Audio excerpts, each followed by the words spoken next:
在老夫手上。水逆，胆子在我药王。饶命！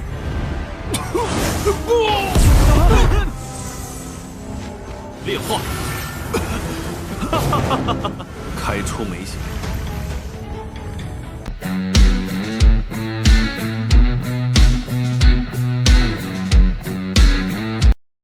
Halo guys, halo semuanya, selamat datang kembali di channel Alu Cerita Film. Dan bagaimana kabar kalian? Tentunya Mimin selalu doakan agar kalian semua dalam keadaan baik, sehat, dan bahagia selalu. Untuk episode kali ini, Mimin akan merangkum sebuah film dongeng series dari film Martial Master untuk part terbarunya. Bagi teman-teman semua yang belum sempat menonton video sebelumnya, Mimin saranin untuk langsung menontonnya. Linknya ada di deskripsi. Dan jangan lupa bagi kalian yang baru mampir untuk mensupport channel ini terus agar Mimin selalu semangat dalam menghibur kalian semua. Oke, tanpa berlama-lama lagi, Mimin akan masuk ke dalam alur cerita Martial Master.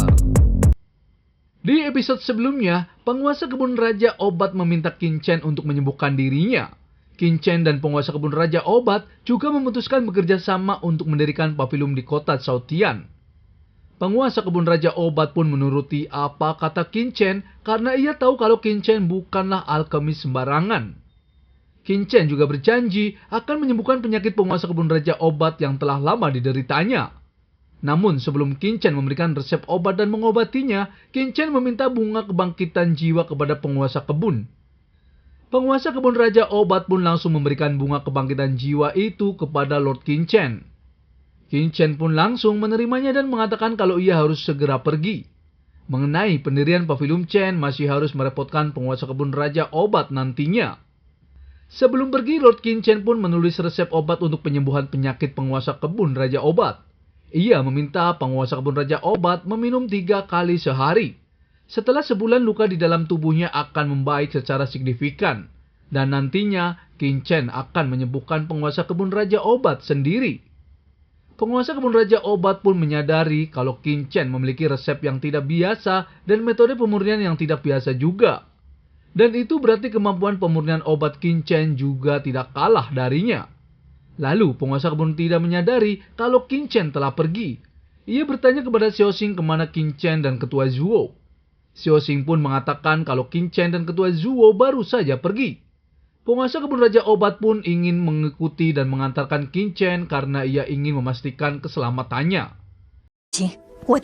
Dan benar saja, di saat Qin Chen dan ketua Zuo keluar dari kebun Raja Obat, ia dihadang oleh Sulong dan praktisi yang lainnya.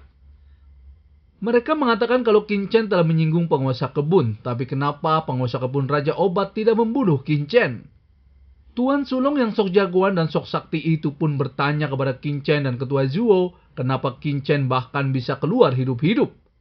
Ia juga mengatakan kalau dewa ingin Qin Chen mati di tangannya. Tanpa basa-basi, Tuan Sulong yang sok jagoan itu langsung menyerang Qin Chen dengan teknik tinju besarnya. Seketika, ketua Zuo pun mencoba menangkisnya. Namun di saat itu juga penguasa kebun Raja Obat datang dan mematahkan serangan Sulong. Ia berkata kepada semua praktisi di sana siapa yang memberinya keberanian membuat keributan di tempatnya. Penguasa kebun juga langsung menyentil Sulong yang sombong itu. Ia langsung menekan Sulong dengan tekniknya.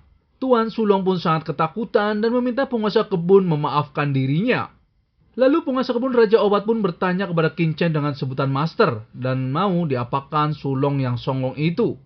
Seketika para praktisi di sana pun terkejut kenapa penguasa kebun memanggil Qin Chen dengan sebutan Master. Qin Chen juga berkata kepada penguasa kebun untuk langsung membunuh Tuan Sulong. Tanpa basa-basi penguasa kebun Raja Obat pun langsung membunuh Sulong dengan satu gerakan. Penguasa kebun juga mengambil cincin penyimpanan Sulong dan memberikan kepada Qin Chen. Ia juga memberikan token bantuan kepada Lord Qin Chen yang bisa berkomunikasi jarak jauh dengannya. Penguasa kebun mengatakan jika ada sesuatu yang bisa ia bantu, jangan ragu untuk memberitahu kepadanya. Karena penguasa kebun sangat tulus, jadi Qin Chen pun menerima semua pemberiannya. Penguasa kebun Raja Obat pun meminta Xiao Xing untuk mengawal Qin Chen dan para praktisi di sana untuk kembali. Ia mengingatkan kepada semua praktisi di sana kalau Qin Chen adalah tamu dari kebun Raja Obatnya.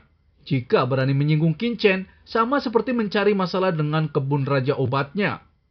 Seketika semua praktisi di sana pun ketakutan dan tidak bisa berbuat apa-apa. Beberapa waktu kemudian, Qin Chen telah kembali dan mencoba berkultivasi untuk mencoba menerobos ranah. Qin Chen tahu kalau orang-orang berpikir bahwa bunga kebangkitan jiwa hanya bisa membuat mental seseorang gila.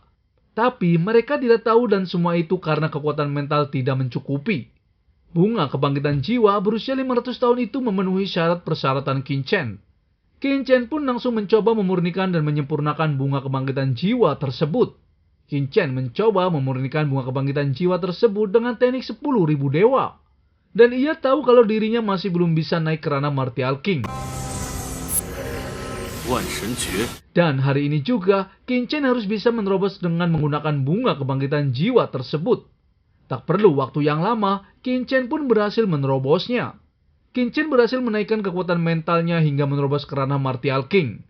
Kultivasinya juga telah menembus ke ranah Martial Venerable tahap akhir. Ia tahu sebelum kultivasinya menerobos ke ranah Martial King, kekuatan mental adalah keadaan ketiadaan yang menguap.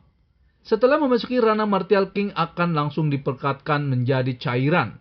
Dan sepertinya Qin Chen sudah bisa melatih mata penghancur larangan. Qin Chen pun melatih teknik ketiga 10.000 dewa yaitu mata penghancur larangan. Dan teknik itu harus menyatukan bloodline kekuatan mental dan kekuatan sejati. Dan membuka kelopak mata surgawi untuk menghasilkan cahaya pupil. Tak selang berapa lama Qin Chen pun mencoba mempraktekkan teknik ketiga 10.000 dewa yaitu mata penghancur larangan. Di saat Qin Chen mempraktekannya, ia melihat ada seseorang wanita yang sedang berkultivasi. Dan ia adalah Nona Xiaoya. Penglihatannya juga bisa menembus pakaian dan bisa melihat seluruh tubuh. Qin Chen sangat terkejut ternyata teknik tersebut bisa menembus pakaian yang dikenakannya. Lalu, bagaimana keseruannya? Mimin akan bahas di episode mendatang ya. Terima kasih. I don't ever slow up, no I don't take shit. I got no love for the fakeness. If you wanna play tough and wanna hate this, I'll always show up. I don't ever slow up, no I don't take shit. I got no love for the fakeness. If you wanna play tough and wanna hate this, I'll always show up and make a statement. I don't ever slow up, no I don't take shit. I got no love for the fakeness. If you wanna play tough and wanna hate this, I'll always show up and make a statement. Everything I do so instinctive and so passionate. Every word I move so descriptive like an adjective. I got a vendetta against people who patented being negative when you should be getting after it. I got facts over tracks, this and that. Spitting slow, spitting fast. I could roast, I could gas. Think I'm okay at last, but I don't know if that can erase all the past. And the pettiness, a reflection of the emptiness. Hilarious, you think you're worth my time, you're delirious. Mysterious, because you hide behind a fake exterior. Inferior, you know I'll always be a bit superior. Get off of me, this ain't no humble brag. I want you to hear words, you can say them back. I want you to feel free from the chains at last, and to believe in what you got, it was built to last, yeah. Now that I've been put through hell, I never got anyone's help. I had to do it all myself. I don't ever slow up.